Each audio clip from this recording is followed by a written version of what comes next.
Welcome back to another episode here on African Confessions. The following story that you're going to be listening to, it comes from a translation of a message that I received, and the translation of that message, it reads like this. Hello, how are you? Can you please post my own story as anonymous? I am a South African woman and I am here to share with you my own side of the story. So there was a time when I used to date this other man. Me and that man, we ended up having a child together. And I do not regret giving birth to my child, but I regret ever meeting that man, because I did not even know that the man was a ritualist. If I had known that all the money that he was giving to me, it was the money that he was getting through the rituals that he was doing, I was never going to date him. But because of the love of money, this made me to date this man, thinking that this was the best decision that I was making as someone that was already a single parent. I had my child when I was still in high school. And as for my boyfriend, my baby daddy, he was never there. I was the one that would hustle. I was the one that would do everything that I had to do in order to feed my child, but my baby daddy, he was never there. So I started dating this other guy. I never liked that guy, and this man that I was dating, it was just because so that he can take good care of me. He was one of those foolish guys who could think that he could date a very beautiful woman like me. All that I wanted was for him to assist me so that I can raise my child. I knew that one day I was going to dump him, but I did not even think that I will end up dumping him in such a cruel way. When I met the man who was the father of my second child, this man, he showed me so much money like I had never seen in my entire life, and I immediately fell in love with him. He asked me if I had a boyfriend, and I lied to him that I was single, even though I had been dating, but I was now single. I quickly dumped that foolish guy because I saw that the money that he was giving me, it was money that was never enough, but he used to try. He cried, I still remember. He came and he knelt down in front of my mother, and he was asking my mother to beg me so that I can take him back, because he did not understand why all of a sudden I just wanted to break up with him. But he did not know that there was another man that was already in the picture. If there was a man already that was in the picture, why else would I want to bother myself with a man that was broken, poor? And I told him that I was done with him. I did not love him anymore, and I was returning back to my baby daddy so that I can see if we can make a life together. He could not understand anything, but I was lying to him. I had already moved on with another man that was wealthy, and I never thought that this was what was going to happen to me. I grew up in Soweto, and there was this other man that was introduced to my life who became my second child's baby daddy. He was someone that was handsome. He was someone that had money. I was introduced to him through this other friend at a party. When he came to me, he told me that he was into me, and I told him that I was also into him. The funny thing that happened that made me to love this guy even more was that when I was giving him my phone numbers, the phone that I was using, like it was a crappy phone, it used to freeze all the times. So when I was busy trying to unfreeze that phone, it was like, what kind of a phone are you using? And I told him, and he said that he wanted to buy me a phone. And I was like, when? He said, tomorrow, if you agree to go and sleep with me to a hotel, then it will be easy for us to just go and buy you a phone the next morning. I hesitated because I had never done something like that, to meet a guy at a groove, then immediately you go with that guy and you sleep with him. He took me to a lovely hotel where we had a nice meal, and then we went to our room. We then slept together. That very same night, he told me that he was interested more in me, and he still wanted us to do a lot of things together. He told me that he really wanted me with all of his heart and soul. He said that he was going to look after me. I will look after you, baby. You don't have to worry anymore. This is what he told me. So when I started dating him, like officially, I then got an apartment that he was renting out for me, and he started to introduce me to most of his friends. And he was a man that was a good man. His heart was good. He used to take care of my mother. But there were things that I started to notice. He always carried a dead cat in the boot of his car. When I noticed that this is what he always did, there was a time when I was home. I was pregnant at that time, so he would regularly come and check up on me. I was back staying with my mother. So when he came, my mother then said that there was something that was smelly. She even went around the yard because she just felt that there was something that was smelly. I did not smell anything, but my mother's nose had picked up that dead cat that was inside of the boot of his car. No one even bothered to check the car because we thought that maybe it was something else.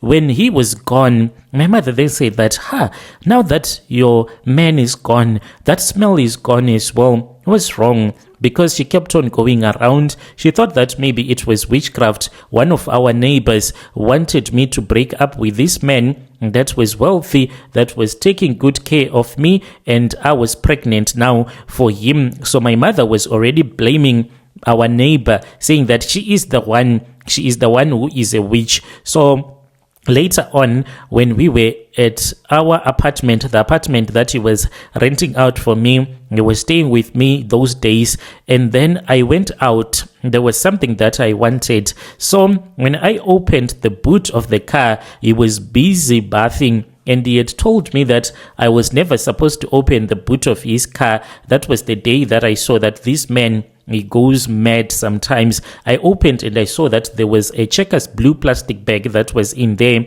I opened it up with the keys and I saw that there was a dead stinking cat that was in there. He immediately knew that this was what I had done because the moment that I walked back into the apartment, I saw him. He was already mad and he was already shouting at me. He asked me why I had decided to do something so stupid like that. It was the first time that he ever called me a stupid woman who does stupid things that she has been told not to do, but because she's an idiot. These are the exact words that she said. "You're an idiot. I told you to never open my boot, yet you opened it up. What if you had opened up my boot, then you find out that there is a dead body there? What were you going to do? My boot is my boot. You are never supposed to touch it." He was so mad at me that day. I did not even understand what is it that I had done to wrong him. I apologized. Later on, when the baby was crying because of the way that he had shouted, he then came and he cuddled me and he said that he apologized, and I asked him why he had a dead cat that was in the boot of his car. He then told me that this was for his own protection. I said, "What kind of protection is that?" He told me that it was his own form of protection. He was trying to protect himself because in the taxi business, there is a lot of things that happen, and he was scared that he can get shot. That was the first time that I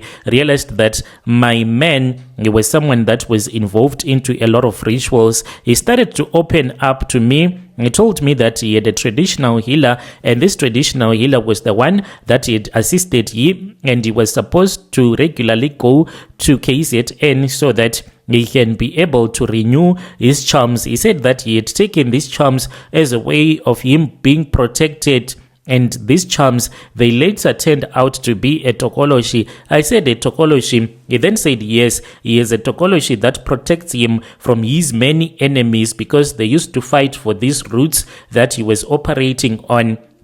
And when he joined that taxi association, they did not want him because he started to have a lot of taxis. So they wanted to eliminate him, and that was why he had gone to do those rituals, and he had a Tokoloshi. And this Tokoloshi, he told me that it feeds on the flesh of dead cats. That is why he had to carry dead cats wherever he goes to. He told me that he has a habit of catching cats, and after catching a cat, and then he would kill that cat, and he would just put that cat inside the plastic bag, and then he would leave that cat to rot in the boot of his car. This is what he has to do constantly, and he has to keep on doing it because that is the rituals that he did. When he told me this story, I panicked. That loves money. When he told me about this cat, I said that it is okay. If this is what you do to protect yourself, I understand, because I do not want my child to grow up without a father. He said to me, it is okay. But to be honest with you, Brother Nashi, at that time, all that I cared about was the money. Since I had dumped my previous boyfriend in the most painful way, I thought that this was a way of God punishing me. And I did not want to break up with my baby daddy because I knew that I would have to return back to stay with my own mother. And obviously, I'll start to hustle again for a man. And that guy will say that, you see, that karma is there. So I refused totally to break up with this guy, even though he had told me all of this stuff, that he was a ritualist, he is a Tokoloshi, and that is why he moves around with the cat, because this Tokoloshi, it feasts on the dead cats that he kills. Then one night, he showed me everything. We went to the backyard of this other tavern. Wait, before that, there was this other time. It was on a Friday. We were at one of his tavern. He then said to me, do you know that most of the people right now that are in my tavern, they are dead? I was shocked when he told me that some of these people that were in the tavern on that night, they were dead people. He told me that these were the ghosts of the people that had been killed at the grove, that had died at the grove. So they still want to party even after they've died. So they move around from one club to another, from one tavern to another. He then said, if you think that I am lying, come here. He then took me. He had some weed that he had. We then went to where this other guy, he was just a lonely, quiet guy that was seated. He was all by himself and he was drinking his black label. We then went there, and this guy, when we sat right next to him, it was as if he did not even notice that we were sitting right next to him. And then he started talking with that man.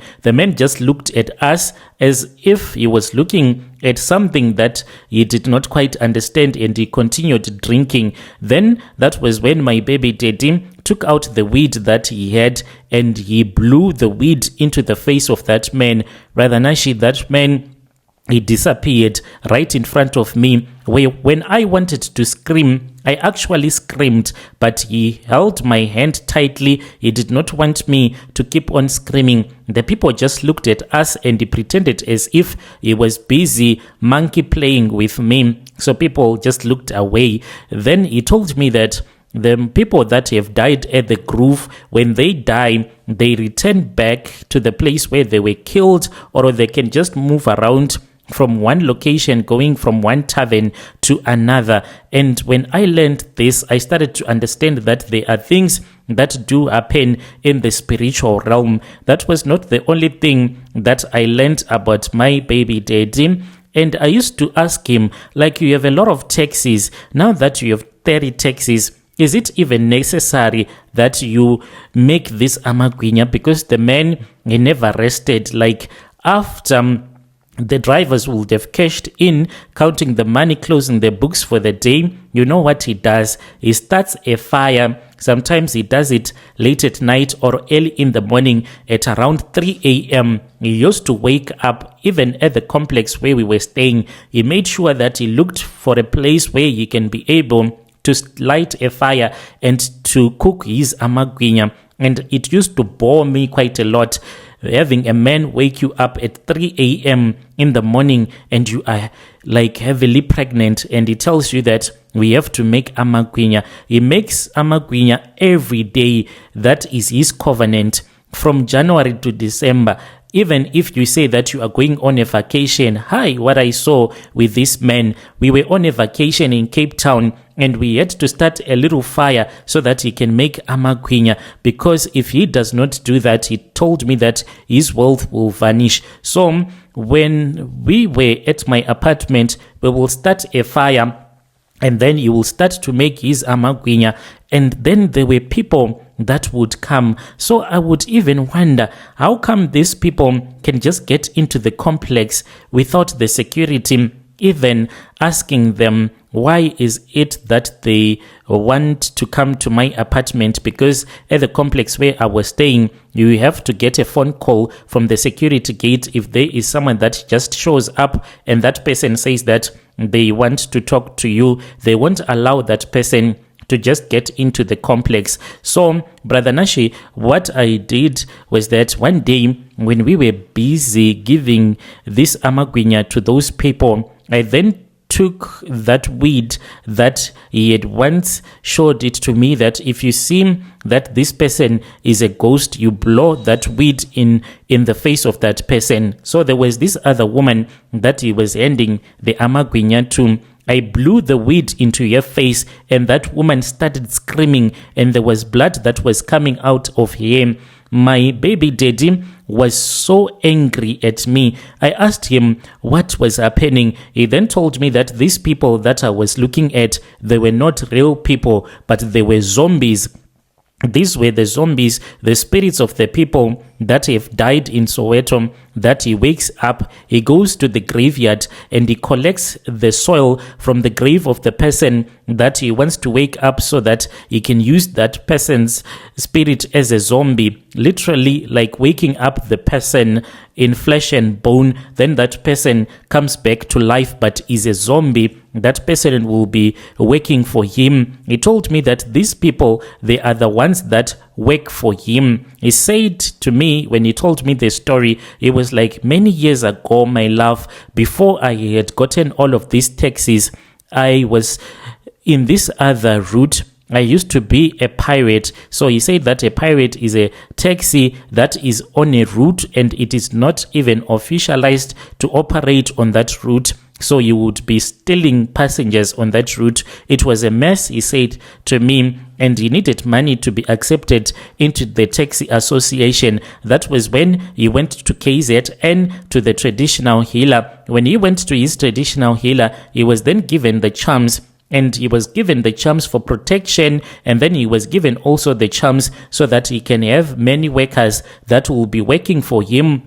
And these people, they would be doing something that would be so simple. He was then told to choose what he wanted to start a business so that these dead people will be selling the items that he was going to give to them. He said initially he started out by having these people move around selling Avon products. And when he saw that they were not selling as much as he wanted, as quickly as he wanted, he returned back to KZN. That was when he did like a covenant, the covenant that he has to follow each and every day of making Amagwinya, so that these people, they go and they sell the Amagwinya for him. And this is what he told me. It was creepy, hey, when he told me that he has these zombies, and these were the zombies that I was looking at, and we were busy dishing out the Amagwinya to them so that they can go and they sell. And when they sell them, they sell without ever stopping. He also told me that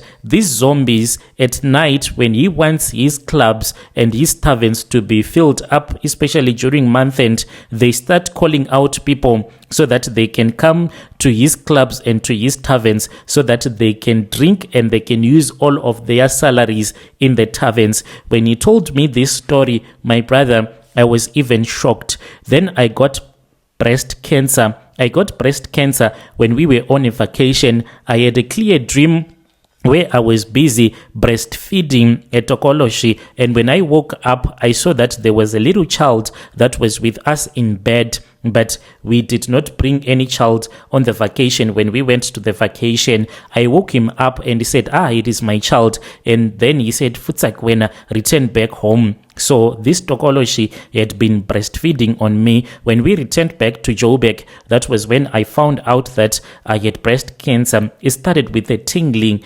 sensation in my nipples, on my left nipple. And then I returned back to the doctor, and then I was told that I was suffering from breast cancer and I had my left breast cut off because of what had happened. Still, this man takes care of me. He is my baby daddy after all. What else can I do but to stay and to stick by him? I guess that love is blind. This is my own confession that I have brought to you. I just want to give a warning to other young women. Never lust for a man simply because he has money. Love a man because he loves you and you love him for real. Do not love a man because you want his money, because you might suffer at the end of the day. I'm grateful that I recovered from cancer.